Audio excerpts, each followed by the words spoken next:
What's up, everybody? Welcome back into the Dynasty Trade Show. After last week, we did it live. We are back to a pre-record, doing this one on Thursday afternoon before the Thursday night game. So, listen, if something bad happens and we talk really good about a player, it's not our fault, okay? We did not do it. We did not speak it into existence. Adam, it is not our fault. But if you want your deals featured, patreon.com/South Harmon. $5 gets you in the trade channel tier. Listen, you don't have to if you don't want to post your trades, but if you do, $5 tier is where it's at. And if you want to take Adam for everything he's worth, sometimes you only need the dollar tier because that's where the merch is. You can enter the drawings, and apparently everyone wins Jordans every single week without failure. Yeah, it's listen, you could do $1 a month, or for you want to really get the best bang for your buck, you go annual. It's like $10 and change, right? And you get the discount. You get just the discount. Fantastic stuff. Speaking of which, there's the merch tier. There's wrinkle brains. There's honestly all kinds of stuff in Patreon that I can't honestly all in good faith try to tell you about right at this moment. But I do promise you, it is worth every penny that you put into it. And for the one tier, we're talking legitimate pennies. You know, Jordans for everyone. They're listen, and not just for everyone. Whether you're domestic or international, we're worldwide at this point. We're South Harmon worldwide. I have shipped stuff over to Germany, patron giveaways, and I thought that was probably the farthest I was going to ship. Last night with the Australian winner, that's going to take the cake, though. I'm pretty sure that's going to be the longest shipment we've ever made in South Harmon history. Yeah, until then, I love the Foster's Australian Fabia commercial, And kangaroos, and that guy who punched that kangaroo right in the face. It hits a little different now, but signed sh.it. Take a look behind Mike. They've got all kinds of signed memorabilia. JSN jersey. Look at listen, we do curse a lot of people, but come on. The glow up from the JSN. See, all welcome Mike to South Harmon. Man, you love to see it. Damn it, let's not forget right over this shoulder top. It's a little tough to see, but that's a lunar alternate Puka Nakua helmet. So good vibes over here with signed shit. I was worried. I was worried because you were pointing really closely to Noah Fant right there in that picture as well. Not that guy. Okay. And lastly, make sure you go check out our friends over at Fanatics, certified sh.it. Go check that out. Mike, I was really thinking about rocking the Marv jersey, but we'll get into that a little bit later. All kinds of signed memorabilia as well there, but really what they have is more so than anything. The jerseys, they've got. If you want jerseys, if you want fan gear, this is the place to go check it out. So Fanatics, make sure you go check them out. And without further ado, Mike, let's stop pussyfooting around, as we would call it. Let's go ahead and get right into this. And banger. Look at that. We got a comment from last time we went live. Here it is. South Harmon vibes, right? So this is a best ball league 12 team. We've got Jake, not Jake from State Farm. This is Dynasty Jake. Works for the Panthers, for God's sakes. I mean, this is NFL personnel essentially at this point. He's Insider making a trade trading. with you. Yeah, exactly. Like, what does he know about Jacoby Brissett that he wants to get rid of him so bad? Maybe this whole Kyler Murray news is fake. Mike is acquiring, though, Jacoby Brissett for a 4th-round pick in 2026. Mike, you being, as you talked about yesterday, the known Kyler defender. Talk us through this one. I have Kyler on this team, as we'll see when we get into the lab. Okay. Jake sent me this one, right? And, I wasn't actively going after Jacoby Brissett, but it's best ball league, South Harmon vibes. Shout out Fizz on this one. I have Kyler Murray. It's fresh off a startup, so we talk about this a lot. There's a lot of parity in the league. We don't really know who's good, but I'm in the playoff hunt. I think I'm like the 4 seed right now, 6-3, decent points for. Here's one of the things we want to talk about: strategy. This is why I don't push my picks in early in the season at all, because I like to wait and see kind of where we're at and see if I can make some smaller moves, like a Jacoby Brissett type deal. I picked Darren Waller up off of waivers right before he broke out and had 2 touchdowns, and now he's not.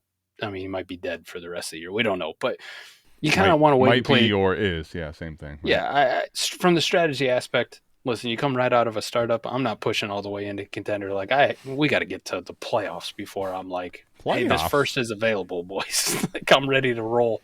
I'm going for it.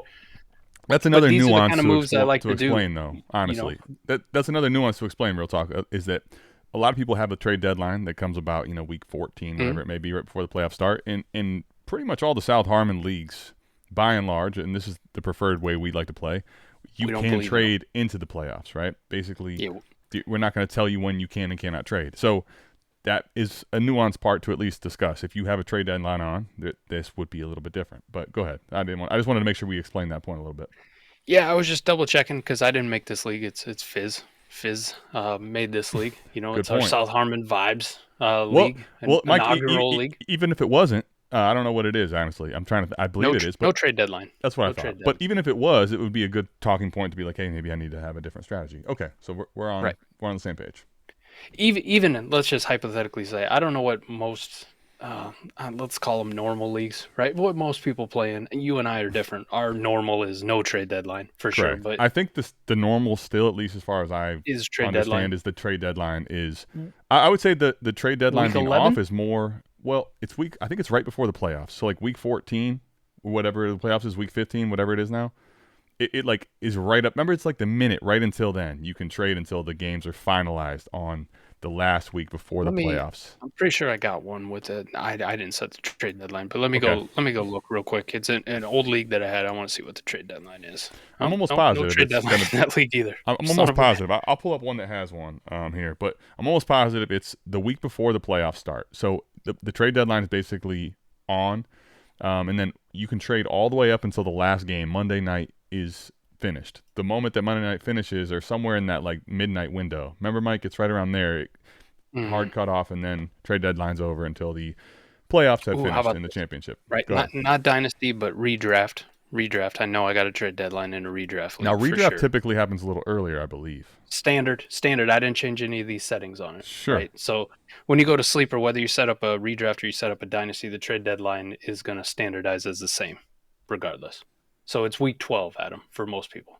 Now, you guys can let us know in the comments if we're wrong, but I'm assuming most people's trade deadline is going to be week 12. I do believe, Adam, it's been so long since I played in a lot of trade deadline leagues that it is a couple weeks before the playoffs, because you don't want to set it the week before the playoffs or the week the playoffs begin, because you're going to have people out of the mix, and at that point their values wildly change. But week 12, so a couple weeks before the playoffs start. They start in week 15 for most people. Last week of the regular season is week 14, so 2 weeks before week 12. At the end of week 12, bang, trade deadline. Yeah, weird tangent trying to figure that one out. Put it down in the comments, people that are there. I'm almost positive that actually Dynasty sets it differently, that the trade deadline's a little bit later. But let us know in the comments. Point is, really, this one does not have a trade deadline, so it may be more nuanced than where you're at. Mike, with that being said, I don't know that this deal for me, now, granted, you're the one that makes this. I didn't make this trade. For me, I don't think the trade deadline would even really factor in much here. But to your point, that's why you like to have the picks, so that you can actually make a deal like this when it presents itself. Ooh, I got another one. I should have just gone to this one to begin with. I keep a league. Trade deadline standard. On? Yeah, with sleeper, just freshly made, but it's for WoRP purposes, so I can get data off a standard league, dynasty league. I didn't change anything about it. Week 11, trade deadline in that league. Okay, there you go. That's your standard. That was a freshly made league right there. So week 11. And really more so, I guess, week 11, 12, 15, 10, 6. Doesn't matter. This trade here for you. Right, this trade here. Best ball league. Like, I don't have to choose whether or not I start Jacoby Myers. You know how valuable just having a quarterback who's got a job and playing every single week in a best ball league is. I thought this one was pretty easy. Force or whatever, they're nice start throws. In all reality, Jake might have been able to get a third out of me if he really tried and went back and forth. I think he may have offered a third maybe a couple weeks ago, and I was like, quick decline. No, I'm good. I'm just going to hold. But for most people, fourth is probably going to seem light, especially now given Jacoby Brissett is starting for at least the next 4 games for sure. No question, right? Yeah, definitely. I mean, to me, we can go to the lab. Honestly, this trade for me personally, it wouldn't necessarily matter with WoRP or the lab, if I'm being honest. But at the same point, like, it's okay because we can talk about it from the lab standpoint just to take a look here. Let's see. So I should have had this pulled up because we got a lot of leagues to get through with the old McNuts. Right below shitball. Right here, though. Not that far down. All right. So Mike here is 6-3. Points for, he's got a little bit of a boost from his points for, but you're right in the mix here. It's 2,000, 1,900. Redwoods at 23-18. 9-0. Kind of like Michigan, right? Has some good regular seasons, and then Yep. just doesn't ever win anything that matters. Oh shit! Damn, throwing shots at Red Woo! already. Dude, was that right off the cuff easy? Got I mean, him. come on. All right, Sam Darnold. Wow, look at this Mike quarterback room, huh? Daniel Jones, Jacoby Brissett, and Sam Darnold. My, And how the turntables, you know? go down to the bottom ones. I bring it back. Well, I Kyler, mean, listen, I'm Rich. yeah, A-Rich and Kyler currently are the dead bodies there. Again, how the turntables. But when I look at your roster, this is being a best ball league. You got Bijan, Trey Benson in at running back too. Pittman, Debo, Xavier Worthy, Christian Watson, Kittle, Etienne, Hawk, Pollard, McCarthy. We saw all the quarterbacks here. Trevor Etienne, Braylon Allen, Matthew Golden, Michael Wilson actually has been doing some shit. Nice little cheap, very cheap best ball stack there. Jaden Higgins. So, I mean, to your point, here's what I'll say. The roster, I think you and I both know you want to improve it, especially at the bottom end. But to me, Mike, if I'm contending, let me just say this. Regardless of the lab, I think this is a trade that makes sense even for any of the teams that are in the top 6 or 7, personally, if you're trying to go for it. This one's too easy to me. And I don't believe necessarily that this isn't a trade that gets done a lot of places, right? I think Brissett for a 4th or Brissett for a 3rd happens quite frequently. Quite often. Yeah. But here's what I'll say about it, right? I think this is one of the things that's been happening, in particular in my mind, from when I recall it becoming more commonplace, is like 2023. Now, obviously, this has been happening for years prior to that, but more of a mainstream, or you see it happen in a larger scale. And the reason I say that is because there's been a lot more of these, at least seemingly in memory, players that have come in and later in the year, right? And you're like, oh shit, they're going to end up being the starter while someone goes to IR. Now, you could say it's a soft benching, whatever. I'm sticking with that for now, right? He went to IR. He's been hurt. Brissett's taken over the job, and he's doing really well. Like, for a 4th round pick, here becomes the problem with potentially what lane you're on with the landscape. See, if I'm in a position where I can acquire Jacoby Brissett for a 4th, even a 3rd, the quarterback hoard, this I think is detrimental to someone that's trying to execute a quarterback hoard, right? Because why come pay for a full boat quarterback when I have this opportunity, especially in best ball, and I don't have to press the button on the guy. I mean, this becomes just the optimal way to try to build out your quarterback room in a best ball league, especially. Even in lineup, I'd be fine with this, but in a best ball league, you just keep adding these starters for this type of price. I mean, it's like, again, even for a 3rd, it's no brainer. I think that to me is going to become, unless I'm completely out of it and can find no one that will take a better offer. Like, I'm spamming all you guys in the like as a rebuilder, I'm spamming every contender with a better offer and trying to find the middle ground, because to me this is just, Jake gets something, right? I just believe this is way too easy for a contender to get a Jacoby Brissett who could any week be a top 10 quarterback, you know? Yeah. I do think it was a little light. But even if it was a third, let's say, it's too light there, in my opinion. Okay, but all right. So let's put ourselves in that shoes, because we've seen these Sure. go south quickly, right? I still go back to when Jake Browning took over, and like the argument we had with T-Rock in Discord about you wanted 2 seconds for all his Jake Brownings, and I'm like, what the fuck are you doing? Perfect. You know what? We just haggled for really no reason over the trade deadline. Let me tell you, the one trade deadline I know for a fact is that the NFL's trade deadline's over. There's no Joe Flacco coming to this team. Now, if Brissett really stinks, maybe in 4 weeks when Murray comes off the IR, he could play. There's no one on this roster that's like, oh man, we're gonna put him in ahead of Jacoby Brissett for the next 4 weeks. You tell me, Mike, I would pay a 3rd for Jacoby Brissett to look like he has for 4 weeks for now. That's all I know. That's easy. I just pointed out though, when I get these turd burger quarterbacks like the Jacoby Brissetts and the Jake Brownings and the Joe Flaccos of the world, like these kind of guys who are starting for now, the here and now, and I'm a rebuilder. Mm-hmm. Listen, I set my price tag at, would it be great to get a 2nd? Sure, be awesome. I'm not even saying that you're going to get a 2nd. Would it be great? Can I get multiple 2/3? 3rds? I should be able to get multiple 3rds at minimum here. At the same point, though, I'm also just not going to pass up taking a 3rd for a shitburger quarterback on a rebuilder anytime. Like, if we got to haggle back and forth on multiple 3rds, at the end of the day, as soon as you give me that offer that just says, here's a single 3rd for Jacoby Brissett, I don't care if you're a contender or not. I'm rebuilding. Get this thing off my fucking roster because it could be dead in 3-4 weeks.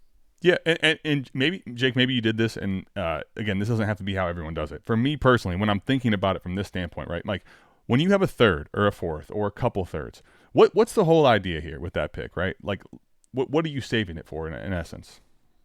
They're more like package deals, right? I'm trying to use them. If I have those, well, are you talking like if I'm a contender and I have those? I'm saying picks, you have a or if contender and you have a third. Yeah. What are you hoping to buy for the third? I'm trying to buy points. I'm trying to buy spot starts. I'm trying to buy more options with that's exactly the the potential name. to potentially make my lineup. That was exactly what I was, the exact thing I'm thinking of, and the exact wording. Spot starts. Like, here's the thing with Jacoby Brissett. I am buying spot starts for a fourth, but Jacoby Brissett also does have. I may very well just get my spot starts, which I feel like right now we can pencil in for pretty reasonably, given that Kyler just got put to IR. But I also have the potential of what if this guy starts for the rest of the year? I'm not banking that Jacoby Brissett's a realistic, like, long-term option for me. Now, maybe he becomes that. I'm not banking that in at all. But for a third even here, my only point is that if I'm on the rebuilding side, this is one of the few assets I have as far as spot starts go that I could probably ask for a little bit extra. So I'm 100% with you. I'm one of getting off my roster. I don't want him scoring points on my team, and I don't want to build around Jacoby Brissett. But I just think in the contending mindset, especially like in a best ball league like this, I'm making sure, hey, if I have to take this fourth, okay. I don't even know. A fourth, I might say, listen, you guys watch Jacoby Brissett for the next couple of weeks, score points, and then you'll send me a third. But Right. let's say a third's the best I can get. Okay, fine, I'll take that. But I'm sending out a couple thirds, a third and a fourth, to basically 6-7 teams in the league, and watching them all hit reject or just sit there and don't take the trade before I make this deal. That's the one thing I will say is that quarterbacks, especially in a super flex league that score the amount of points like this, I'm going to be a little bit more of a pain in the ass to you guys because guess what? It's deserved. You guys are going to go possibly win a couple weeks or win a title because you get a player like this. Right, and I think also kind of what you're talking about when you're talking about the quarterback position, it's a little bit more solidified, right? I would say if you were to rank them on, if they're all equal, and we say at the end of the day, I'd take a third for this guy, right? And we're talking about these spot start territories: quarterback, running back, yes, exactly, wide receiver, tight end, dead last. Yeah, spot starts at the receiver position to me. I don't even know that I. Who cares? Right, but spot starts in particular at quarterback and running back. I'm trying to charge a premium. For example, Rico Dowdle was probably at some point in the year a spot start valued at a fourth or a third round pick. Yep. Guess what? I've kept him, and if I have him now at this point, I'm making sure to send out the offer. I may not get a first. I may only get a second, or I may have to get several third. I may get a package of shit. But if I'm moving on from him on a rebuilder, I'm sending out an offer to literally 6-7 people. You sure you want to let this guy go? He's given 3 weeks, top 2 running back. Are you sure you're going to let this go for this? Like, I'm going to basically make sure I'm basically saying I'm going to make sure for those type of players, I'm getting the most juice out of this lemon. I'm squeezing the shit out of this as far as my return because I only have so many players like that on a rebuild that I actually can do that with. Right. Right. And I will say this, it's kind of a fine line too, because like I talk about too, if I'm in you also could end up getting burnt if you don't take a trade and then you end up burning the asset, right? Right. Could you imagine if you were really trying to squeeze, T-Rock stuff out of, Jake Browning? I'm also not asking for 2 seconds for Brissett or for right. Be reasonable. First off, he was insane for that asking to begin with. You know what I'm saying? He was insane for that one to begin with. But to my point, let's say he was being reasonable and he was asking for 2/3, and he's sitting there and he's like, "Man, I need 2/3," and then Jake Browning plays like shit. All of a sudden, you see like, man, they might just go to somebody else. We didn't know it was going to be Joe Flacco, but then Joe Flacco comes in and it's like, Jake Browning's a fucking dead asset. Like, he's worth nothing now. Yeah. No, I mean, I'm with you. The main point here is I think I'm at least exploring and making everyone else tell me that this is the best deal that I can get. I'm not saying don't trade the asset. If it's a single fourth, maybe I would just say, listen, I can miss a single fourth here. But to your point, I'm looking to basically say one of two things. Can I get more from some other team in my league? That's all I'm asking, right? And if I can't, then I'll take the deal that's on the table. A fourth might be a little bit below my price range for a guy that's starting for 4 weeks. But point is, that would be my only thought on the matter. Mike, if you told me that the only thing I could get, I'm going to die with Jacoby Brissett on my roster for a fourth, I would take the fourth. All right? But I'm just saying I would like to try to push the envelope higher. Last chance you is a 12-team Superflex PPR lineup start 11. We've got Wow, this is interesting. Peter's getting Barner in a second, AJ Barner in a second for Gadsden, who let's just say this. I mean, dude, Gadsden's prices continually rise. He's looked good, and Mike, do you think this is light, or would you take the AJ Barner in a second here? This feels really light. Feels really light. Now, I will say, I love the AWORP tight end mindset, Mike, but this Yep. feels too light to market for me. Yes, feels too light to market. Now, Right. Can it still work out for him? Yeah. This 100%, by the way, if you just follow the process of this, still 100% could work out. But to me, Mike, Gadsden is much closer to a first than he is a second.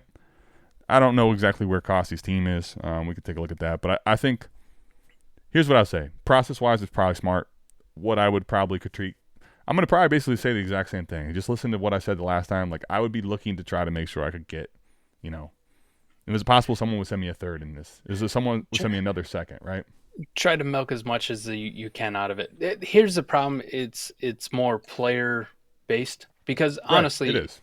When you pull up the WoRP for this stuff, AJ Barner, as far as you're looking at it, I mean, he's like 18th in this league. He's 17th, sorry. So he's just ahead of like Mason Taylor. He's ahead of, not Sure. this past week. As soon as Koopa updates this, it won't be Brock Bowers who's currently behind him, but Theo Johnson. Like, that's in the range he is. AJ Barner just feels unsexy because Elijah Arroyo's there, right? Elijah Arroyo's a rookie. They spent draft capital on him. He's starting to come on, right? Starting to take more of that. To your point, had Elijah Arroyo not been drafted this year, like AJ Barner was the one that stole the show. Well, I wouldn't say that. Noah Fant just didn't do anything, and AJ Barner started to play well. So last year, but again, last chance you here. To your point with multi-year WoRP. Here's what I'll say: the line for tight end in general is really low. So that makes me say already, hey, I want to take a trade like Peter, where I just want to get off of the value. Like, I want to basically milk the tight end position for draft picks. When I see this low of WoRP, dude, this is really bad. I will say, too, Mike, let me say this. One counterpoint to why we were so heavily on the we like to give – Peter tends to just honestly send us trades that we just don't – we're like, why, Peter? Why? Why? Peter's trying to, deny me 3 times before the morning. Like, Mike, honestly, it just feels like the one thing I do say here is that there's no tight end premium listed. So if you're telling me, Mike, there's no tight end premium – and there's really no market where Gadsden's going to go for a first, still feels a little light, but I honestly don't hate it then. I really don't. Yeah, I'm not saying that it won't work out for him. I do agree, like, on the surface, you look at it and you go, maybe you could have milked it for a little more, because people are honestly talking about sending first for Rondé Gadsden. Like, he's tight end 6 on Keep Trade Cutter, whatever the fuck he is now. Like, he is on a rocket ship going up. Yep. We're still going to sell. You and I are still going to sell those. But as the weeks keep stacking up with him playing well and putting up fantasy points, and as that keeps building, Adam, like, our price also adjusts with, like, okay, dude, now we're talking any first for Gadsden? Sure. Like, smash sell. You talk a second, I don't know where the second lands. I don't know how it projects out 2 years out. I'm not that high on AJ Barner. Adam, I will definitely tell you, if this is a best ball league versus a lineup league, I'm far more inclined to be on Peter's side. Right, I'm more willing to do the 2-for-1 because I'm like, hey, I might get an AJ Barner week here and there. I might get something, and then I got a second pick. I'm taking one asset and I'm turning it into 2. There's no tight end premium. The WoRP line in this league is so bad. In a lineup league, it's gonna depend when we go to the lab. If Peter's not roster constructed correctly to like live the AWoRP tight end life, if there's not a reasonable expectation that you're putting AJ fucking Barner into a lineup every single week for you when it matters, then no, I hate this. I hate it. Well, like, you're just convoluting your bench with more shitty dudes. Well, here's what I'll say. I get your point. By the way, Peter is in, he's 3-6 in 9th place. Well, he's clearly trying to rebuild, right? Oh wait, you say you didn't like it? Go ahead, say what you're going to say. I don't like it too, because then you're getting, like, the convoluted part is you're getting a youthful tight end back who doesn't have a lot of upside, right? Like, you just if I'm trying to rebuild, I'm trying to multiply my assets. I'm trying to multiply my pick liquidity. Like, what the fuck am I going to trade AJ Barner? What does AJ Barner have to do where I could even sniff trading AJ Barner for a second at some point? Well, no, but could you? Wouldn't someone potentially trade you a 4th? But who gives a shit? Right, but my point is, Mike, if you're telling me, let's say you're going to throw AJ Barner into a trade on a rebuild or contender, I'm going to take him take the asset and just try to, liquidate it for whatever it's worth. Maybe someone throws you a third, honestly, for AJ Barner off of a pop week or some shit. I mean, I hear your point. I would have rather had a different player than a tight end. I would rather almost completely liquidate, right, than get back a tight end. But now I just know I have a shitty tight end that I want to burn off of my team, right? And I think one of the things with a trade like this, I don't know if he's been rebuilding. It looks like this, when I look at the currently the lab, Mike, looks like this is kind of kickstarting a rebuild, right? Or signifying, hey, I'm ready to move. Mike, that I really like, whether you're getting Barner or not, because now it's like, hey, TJ Hawkinson, obviously price depressed, so maybe you weren't going to get that. But Pickens is a huge player at the moment right now that you could probably get a haul back for. Kenneth Walker, Jared Goff. All of a sudden, when a trade like this goes through, it's like AJ Barner in a second. Who gives a fuck about AJ Barner? A second? I don't care. This is a huge signal of like, come shop here. Hey, the prices are reasonable, guys. Like, this is the value menu store. So I will say, if this is kickstarting a rebuild, especially, and just knowing the process of tight ends don't matter in a zero tight end premium league, I can get more behind it for Peter's side. I think ultimately, here, can I tell you the truth though, Mike? I don't know that I really like it for Costi, other than if I'm going to flip the tight end now. That's the other thing. Like that's the reason I kind of am leaning a little more Peter's side than anything, is because while it might be light on market, do you really want to buy Gadsden in a lineup league? No. There's my and here you go. He's already got Kittle. What are we doing? No. We're flexing? No. I definitely ain't wanting to flex Gadsden. That's no flex. No tight end premium. I don't want to put a tight end in my flex, buddy.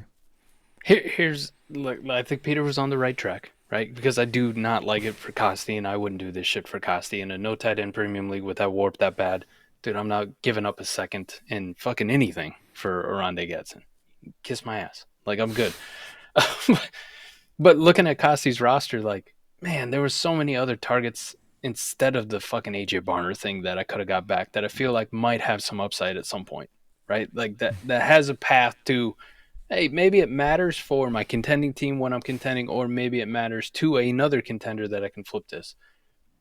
And I'll start right at the running back position, right? Taj Brooks hasn't done fucking anything, really. Like, who really cares? But could I get like a Taj Brooks instead of AJ Barner? Because what if Chase Brown goes down? What if he goes down? Samaje Perine already missing time. And the only show in town on this Bengals offense that's going to have to score 50 fucking points every single week is Taj Brooks. So then let me ask you this. In that scenario, what does Taj Brooks net you? I think if let's say Chase Brown, I don't want to wish bad things on him, but let's say it's a pretty significant Let's just give injury. a hypothetical it's 4 here. weeks. Right. It's 4 weeks because it's a high ankle or whatever the fuck, right? Yeah, let's say it's 3 to 4 weeks, hamstring, whatever it is, right? Samaje sucks and he's hurt right now. Like, who cares? It's the Taj Brooks show on this one.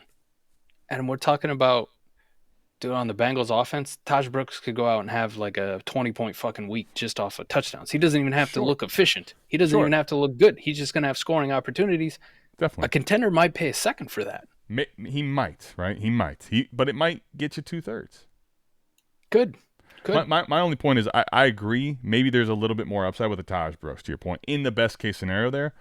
But let's say, hypothetically, Elijah Arroyo got hurt for 3 or 4 weeks, and Barner was the only one getting snaps. And the way Darnold's chucking it, maybe he has 2 games or 3 games in a row where he's scoring a touchdown, or maybe he has 2 touchdowns in one of those games.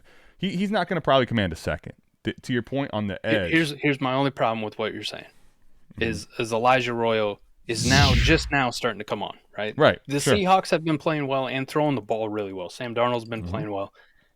AJ Barner is 10th in the fucking league in tight ends and snap share already. Right. At 82%. Like, he is on the field and still not doing shit. Yeah, he probably doesn't have a whole lot of snap share necessarily to gain more, but there's less target as far as tight ends. When Arroyo goes in, you're probably looking his way. I mean, you would think, because he's a very good pass catching weapon. They're gonna look to him as I'm not gonna say first read. JSN's the first fucking read. Let's not get that twisted. But you know, the guy that's clearly on the field as he's not quite the best blocker yet, right? With him already playing a lot of snaps, him already not getting enough looks. I mean, his target share is 12.6%. Think Cade Otton. Maybe. Cade Otton's been traded for a third or a second. Like, that's the type of thing I'm saying. I agree. Taj Brooks probably on the high end side. Nets you probably more in a best case scenario. But you still could liquidate AJ Barner. I think you just got to be realizing, don't think that this is something you've done a great job with just keeping AJ Barner. I'm looking to move him and everything on my team at this point if I'm going this direction. I also think just how the market is playing in right now, because I have a lot of contending teams in the mix that are thin and weak at running back because they're coming out of rebuilds. I didn't build my team with running backs. That's the last thing I'm going to focus on. And I'm like, I'll just buy them when I need them, right? Like I'll buy those guys for seconds. I'll buy those guys for 2/3 when I need them. Sure. When you look at the tight end position, I never have teams and I devalue the tight end fully, right? Like most people do.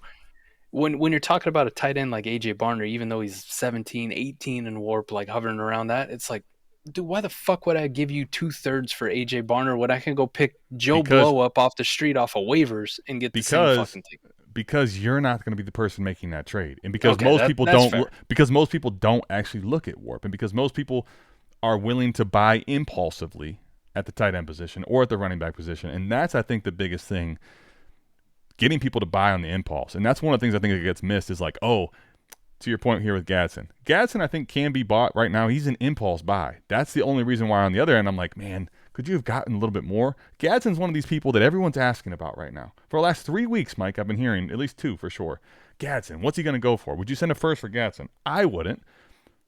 But I don't know that Costy wouldn't, or I don't know that someone else in your league wouldn't have. I think that's probably one of the things as a rebuilder, Mike, you could, instead of me saying it over and over, just think about that. Like, literally, could you have squeezed more out from another team that's contending? That's one of the main things I think. But I get your points. I'm not disagreeing necessarily. I just think that, hey, if you have to take AJ Barner, just make sure you move on from him later.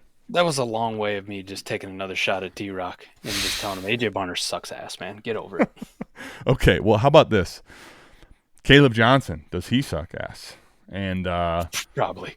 Rico for Caleb in a second. In best ball, would you take Caleb Johnson in a second for Rico, who's playing out of his mind when given the touches in a best ball league if you're rebuilding? Assuming Obi is rebuilding, and was that Jarford? This almost is contending. This almost has to be that way. It's screaming it on paper. Assuming we got a rebuilder contender thing, I love the fucking deal for both people. I love it. I love it in a best ball league. Because in a best ball league, will I take my Rico Dowdle when I'm not competing and sell him for an upside play in Caleb Johnson, who may be nothing. He may never do anything. I think it's becoming debatable if he's an upside play, honestly. We say that now. It could be, but he's literally not seen the field.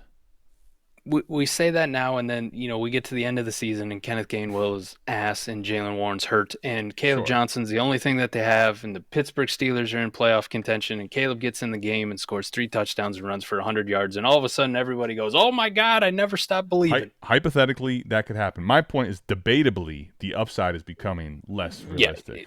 It's super cloudy. Let's just say that, and really becoming like storms are on the horizon, right? It's clear as milk, buddy. That's what it is. There you go. It's clear as milk. But I still like doing it, right? Because it's tough for me probably we talked about it on AMA. Would you consider sending a first for Rico Dowdle? And both you and I are like, that's probably where he needs to be, because when he's gotten the touches, he has been absolutely fucking fantastic. I'm talking about a later first here in 2026. Fuck it. Let's roll the dice here. We're getting closer to the playoffs. It's close to now I can start leveraging these picks and trying to fill holes. No, this is a good trade. I mean, this is a fair trade. But at the end of the day, if that first isn't in conversation, Adam, and I'm like, ain't nobody giving me a fucking first for Rico Dowdle right now, here and there. And I got somebody who goes, hey, I'll give you a rookie running back that is cloudy as milk. Okay, you can't see shit. But I think there is an opportunity maybe for a huge upside swing in his value. And I'll just give you a second round pick. In a best ball league, I'm taking that one asset and I'm moving into 2, and I don't think twice about it. But on the contending side for Jarford, I absolutely fucking do this. I've been sitting on best ball with Caleb Johnson doing nothing, being a 0 on my team. It's a second round pick that's on the later side. Yeah. Fuck it. Let's go, man. Let me get all the Rico Dowdle. Obi's in 8th place at 3-6. And instead of going to lab, I'll just give you the quick synopsis here. But also, Mike, 3-6 is just as good for the second pick at 11. So there's 1, 2, and 7 team, and then there's 5, 3, and 6 teams. So this is exactly the point where if you're Obi, you're like, listen, Get these Getting to the points off my top, fucking team. I'm probably really long shot for the playoffs. Could it happen? Like, his points for are right there, but he'd have to go on a serious run here and against the median. So it's like, dude, I don't know. Actually, there's no median here, but you'd have to win a lot of games in a row, even worse. So it's like, hey, maybe the best case scenario here for me is to go the other way. Rico Dowdle is definitely going to score points, as we saw last week on my team. This is, again, I don't want to keep beating a dead horse. I'm going to tell you every single one of the rebuilders on this.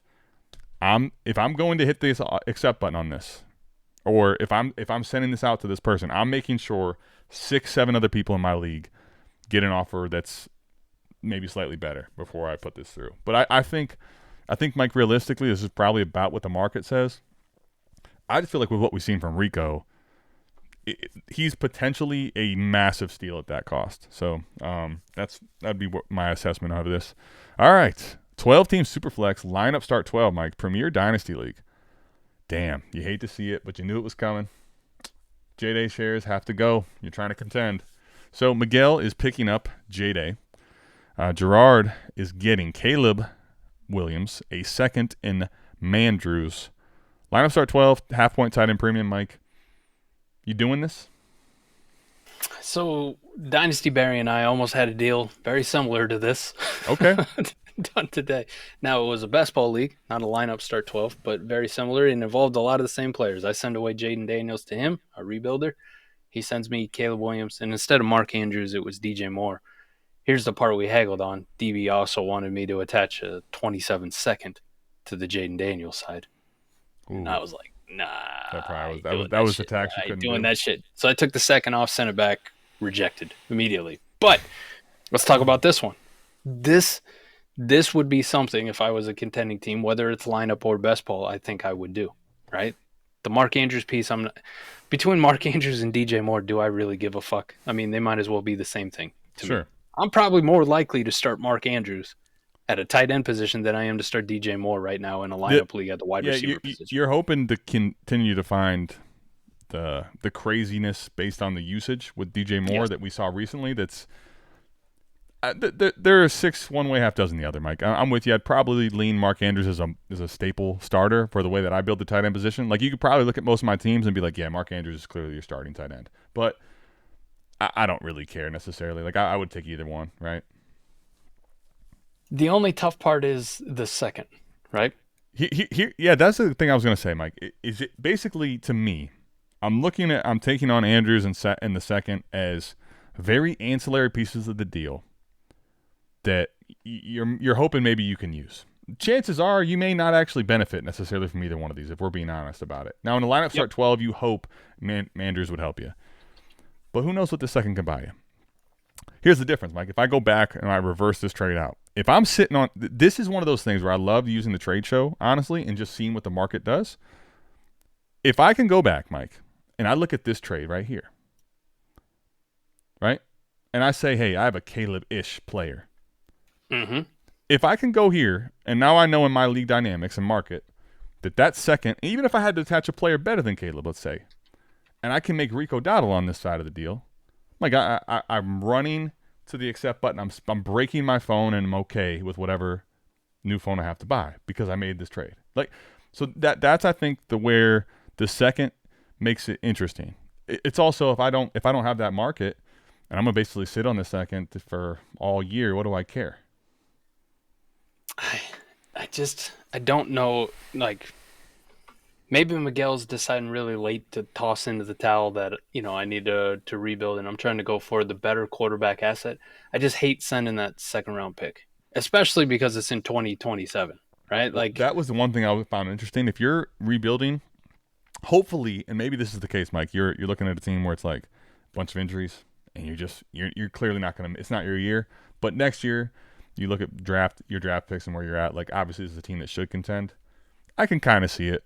At the same point, Mike, even if this was early, let me ask you, if this ended up being early in 2027, maybe it feels a little heavy, but honestly, we talked about second round picks recently. It's not that deep if I really believe J-Day is a difference maker at the position. For sure. And I would I mean, we fast forward to 2026 season starting. I'm going to have Jaden Daniels ranked ahead of Caleb Williams unless Caleb goes on some ridiculous fucking run to end the season. Which is not out of the range of outcomes. I mean, definitely is. It's not, but he's going to have to play extremely fucking well from here to the end of the year. Like multiple 20, 30-point games on a consistent basis. Just shitting fantasy points left and right. And J-Day is going to be above him more than likely for just about everybody universally. I do agree with you that, listen, the second isn't that good, but if you told me this was even a possibility for an early one, the problem I have with it is it's 2 fucking years out. Like, it's 2 years out. Mm-hmm.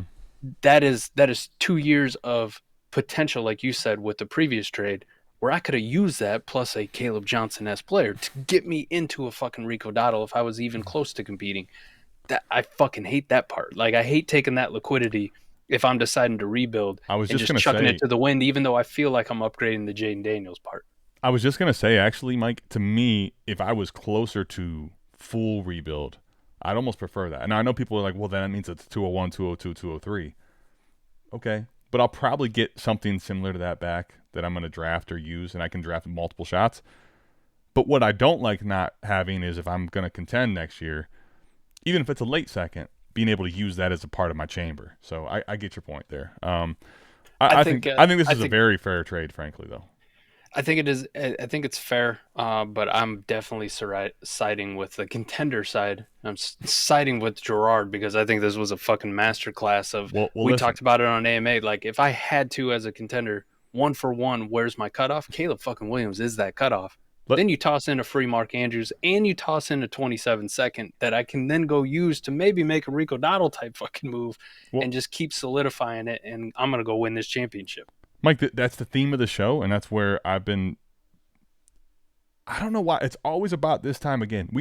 We live in a vicious cycle in Dynasty. Honestly, it's the same stuff every year, and it's a lot of, again, impulse and just where you're at. Teams are finally admitting they're out of the playoffs, dude. But to me, Mike, if you told me I had to pick, I'm taking the contending side. God damn near every time except for the one here where I just don't care about the tight end position, right? But like. Yeah.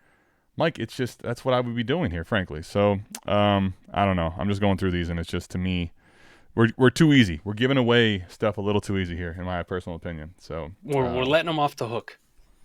We are letting them off the hook. They are who we thought they were. We let them off the hook. That's true. I don't know why I cannot get. Are you seeing this? Hold on one second. I'm going to pause this. All right, Mike. So let's get to the next trade, though. Definitely, right now, it feels like contender season, and I'm. This is, again, where I'd like to have the picks, because if this is what I'm able to do in most leagues, I love being a contender right now. I don't think everyone doesn't like being a contender right now, so I don't know that makes the most sense. But shit midwinter. All right, Mike, shit midwinter. Hillbillies in the Who's. We got patron on patron crime here. Ibuka in an early second. Man, just saying that aloud. Ibuka in an early second sounds like a fucking... It's heavy. However, on the other end, you're getting Nico and Smitty. Where are you at here in the best ball start 11? So, right, you're in a best ball start 11. You're contending.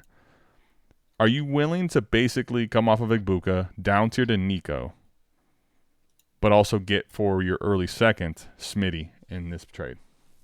I mean, patron on patron crime right here, right out the rip. I mean, this is a tough one, but Adam, initially looking at it without any context on it, we kind of see a contender, maybe a rebuilder type move here. Like, the dynamic is becoming pretty clear. Yeah, sure. Dude, I want the fucking Ibuka in the 201 side. Even though I don't value that 201 that highly. This would be one where I finally would take I would prefer the rebuilder side, if you call it that. I got like, what do we got? It's November, December, January, February, March, April. I got 5 fucking months on a 201. I got 5 months on a 201. God damn, I think I want Hillbilly side on this one. I don't know if I was a contender, if I was whose side I would consider doing this one. Well, I was just going to say, I think you could definitely argue that you could play 40 chess. Part of the reason I like the rebuilding side, too, is I think you could argue playing 40 chess even as a contender. Now, most teams in a best ball start 11 don't want to lose one of those two assets, right, to go down to one, even if it's for a couple weeks. But like when I'm looking, let's look at shit midwinter here. Where the hell are you? There it is. Okay, shit midwinter. Now, the Who's is 18-0, right? And you're already looking at a damn good team, so you're like, hey, let me get both of these assets. I could totally see it. it looks like they both become his clear 1 and 2. Okay, you still got Pickens. I mean, 18-0, you probably have a pretty damn good team. Damn, T. Higgins, Debo. Okay, so you have a good team. Pop Douglas. Damn, Mike Evans got hurt. This is a good team that the Who's has. But, Mike, let me just ask you this. Now that we see that it's not necessarily a 4D chess play, Hillbillies is definitely rebuilding. Does it make sense to both sides here, or do you still want Hillbilly side here? So just looking at the lab context, I kind of cheated. I already pulled up the WoRP on this one, and that'll be another point we have. Okay. Even further on to... You're more convinced on your side? Yeah, I still want the rebuilder side on this one. I want Hillbilly side. Okay. Now, one thing I will say with whose team is great, right? But what I always ask myself is this. So in a trade like that, okay, let me get off the lab here for a second. Like this is what I like to ask myself, or when I think about this. Okay, you and I would think, if I'm looking at this, would we agree that Nico is a downgrade from Ibuka, right? Big time. We would agree that Smitty's probably an upgrade from the 201 to 202, right? Maybe. You and I kind of went back and forth a couple weeks ago on AMA. If I'm a contender, even in a best ball league, like, would I be comfortable sending a late first for it? He's not much for me, and I'm still on that train. Sure. Well, I'm basically saying, but I'll give you, maybe. Now, if you ask which one is closer, you could argue they're similar. But to me, here's the reason that I struggle with this one. I always like to ask myself, right? If I think about it from that lens, okay, so I'm downgrading from Ibuka to Nico, and now I'm upgrading from the 201 to the Smitty side. Even if you think they're similar, those upgrade and downgrade. Here's the problem. I'm losing the best asset in the deal, right? In Ibuka. So then I ask myself this. What could the 201 or 202 buy me if it's not Smitty? And this is where, for me, it's a process that I've had in best ball especially that I think about, where it's like, dude, one, can I replace Smitty's points without having Smitty in my lineup? Hell yeah, you can, with multiple bodies. But let's even say you can't. You're just 1 for 1. Mike, can the 201 buy me? Like, I'm just going to think here from multiple standpoints of players down from there. Like, how many players would you say down from Smitty? I'm pulling up wide receivers right now. Give me 1 second just to see here. So, Mike, would you rather have Ibuka and Cortland Sutton or Smitty and Nico?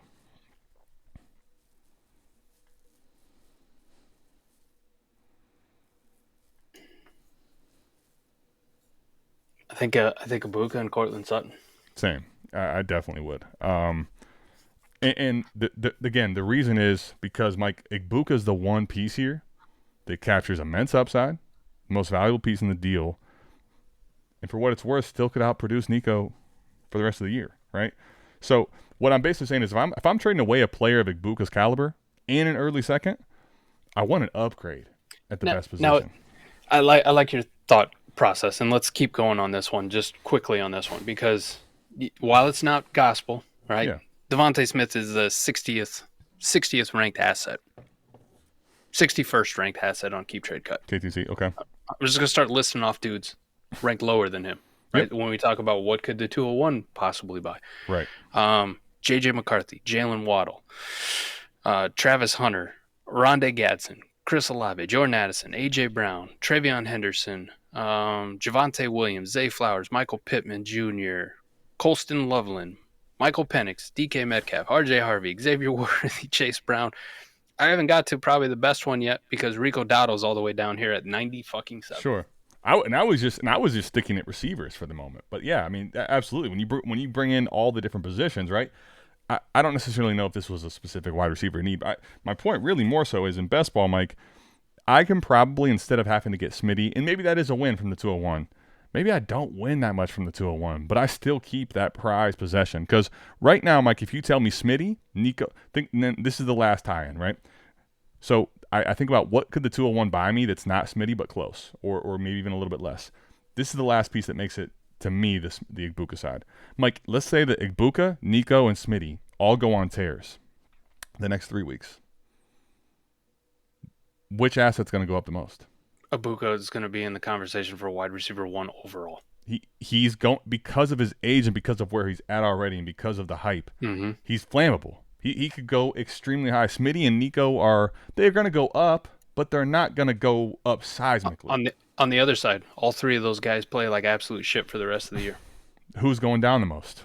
The two assets on the left. Smitty and Nico Collins. Right. Ibuka's not hardly going to get touched. I mean, he's going to drop 5, 6, 7 spots at most. Now, granted, listen, from a production standpoint, this could end up being a great play. Nico and Smitty both could end up being phenomenal down the stretch, right? But to me, it's just the way that I'd like to operate in best ball when I'm trying to like kind of when I'm splitting hairs, so to speak. And the WoRP on this too, the wide receiver WoRP line on this one, not good. It's not good. It's shit. Like it is barely above tight ends. Okay. Almost universally across the board. Let's go do a quick.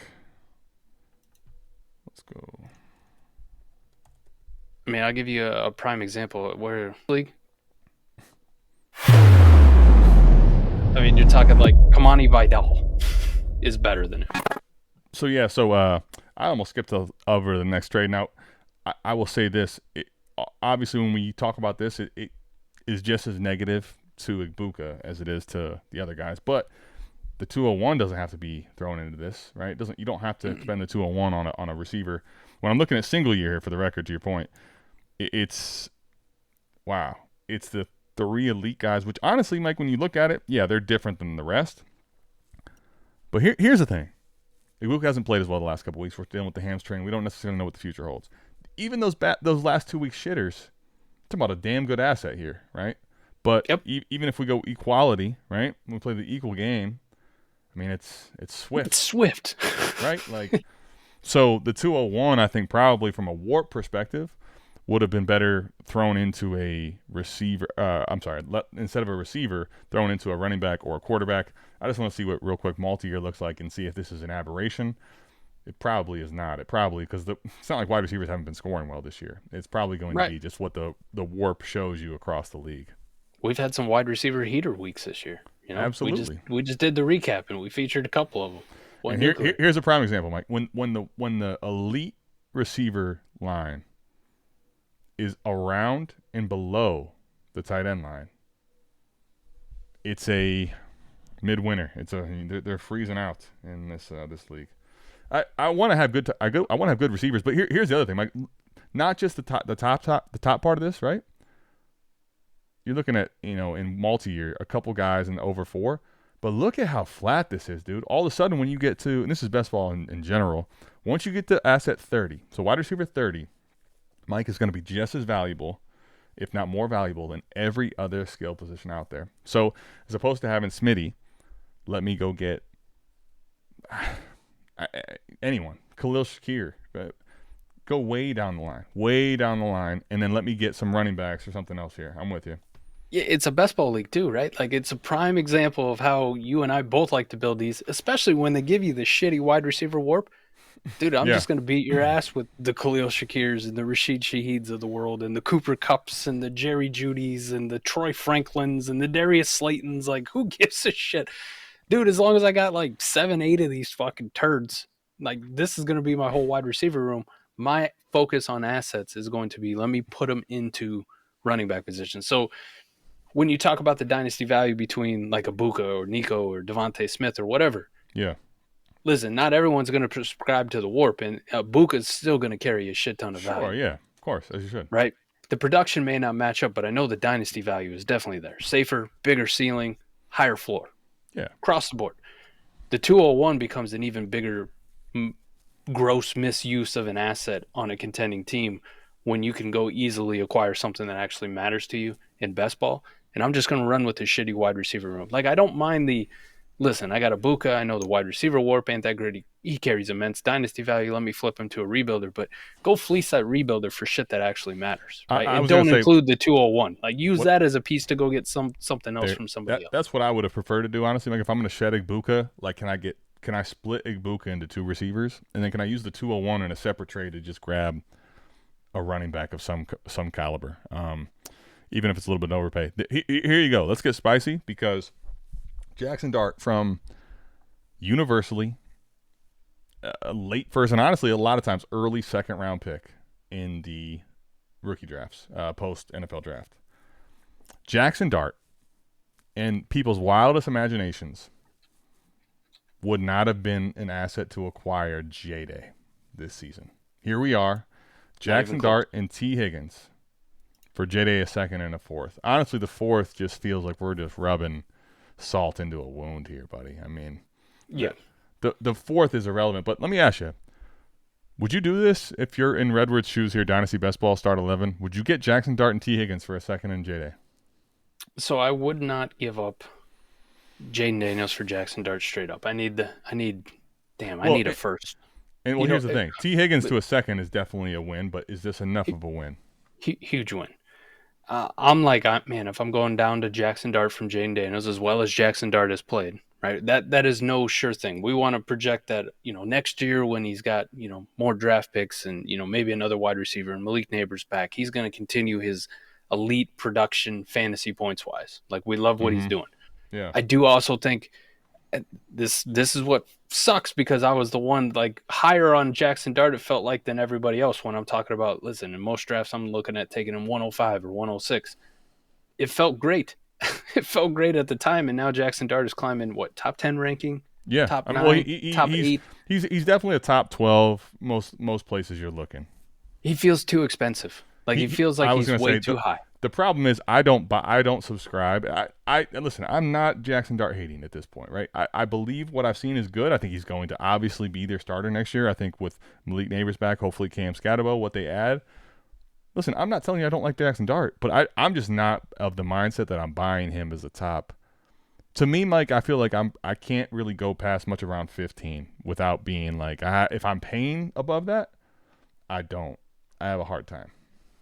Like Dart and McCarthy, people are definitely going to prefer Jackson Dart, but rightfully so. But it shouldn't be by leaps and bounds. I would prefer Jackson Dart by like 15, but I would say, what was McCarthy, 18, 20? Like, yes, it should be Dart, but it shouldn't be like, hey, Jackson Dart's a first from McCarthy or a first plus. That feels right? like a much better range. And Michael Penix, throw it in the same category for that. Like it needs to be much closer. All right, so I say all that to say, like, going from Jaden Daniels, even if I'm a contending team, to Jackson Dart, listen, I at least got points. I got this asset that's going up. I understand that part. I'm still like, man, I'm almost at like I need a first to make this feel really good right back. Now, he got T. Higgins instead. I think the T. Higgins part saves the deal because T. Higgins for most people is going to be worth that first, right? Like. But then you're also giving back a second, though. So it's not quite as simple.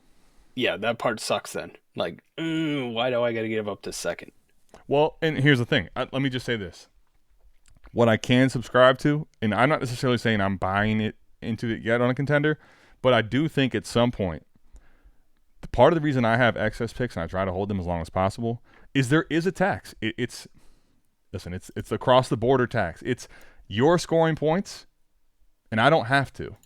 And in order to get points on your roster, sometimes there is a tax. Now, does it need to be a second, let's say? That might feel extreme. But at the same point, Mike, if you're telling me right now, hey, listen, I get to solve my quarterback room. I'm getting a stud receiver that looks really good with Joe Flacco.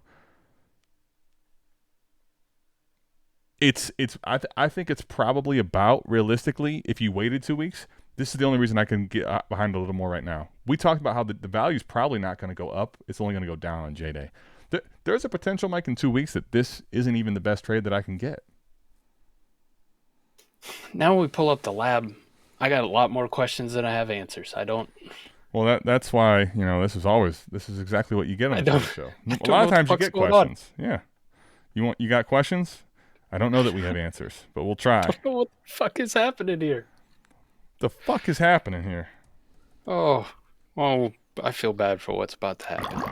Why? Don't feel bad. Don't get mad. Get glad. Come on. Let's talk this out. Redwoods. I don't get this one at all. No. I mean, I clearly get it for one side. Okay.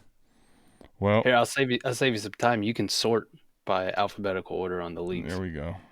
Boom. Boom. There you go. Now just go to your D's. I think it's on the second page. I got to get to the big D's. Dynasty BB. So I fully intended when we clicked on this, I was going to keep, I wouldn't have to scroll very far to find Redwood's team. Ooh.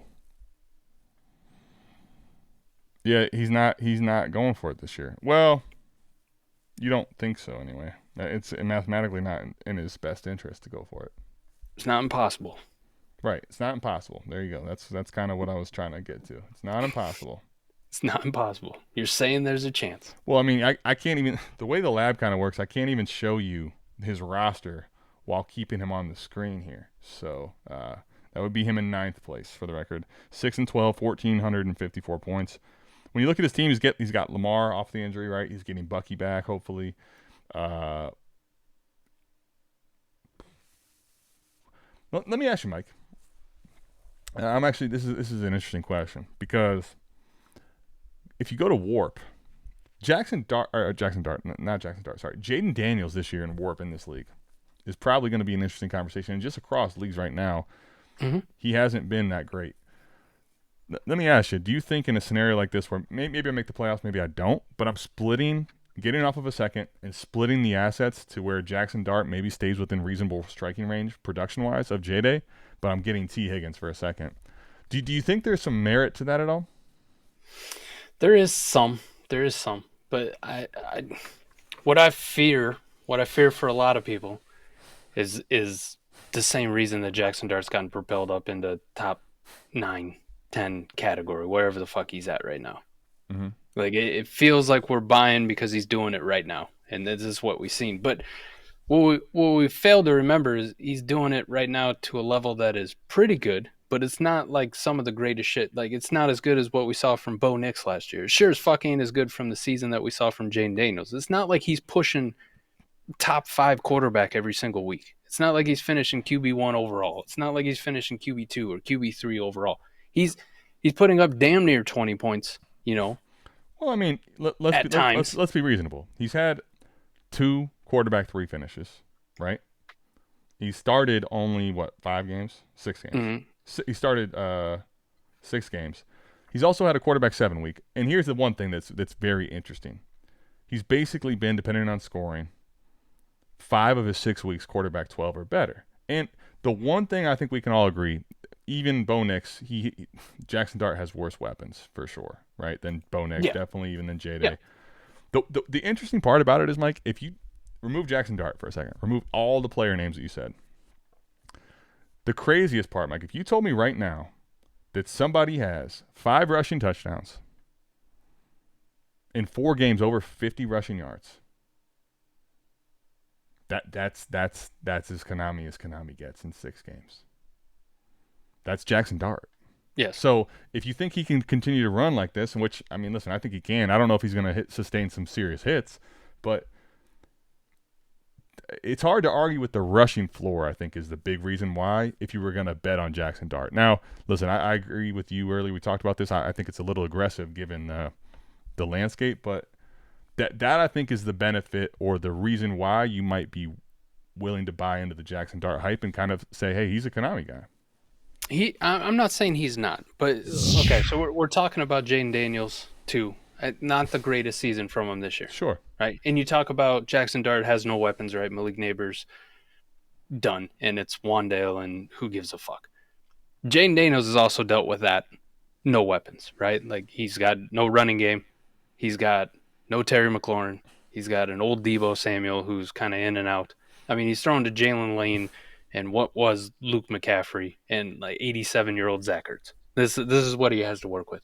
Mm-hmm. And through all that, through him also coming back off his own injury problems earlier in the season and now being out for the year, WAR per game, Adam, Jackson Dart, Jaden Daniels, right next to each other.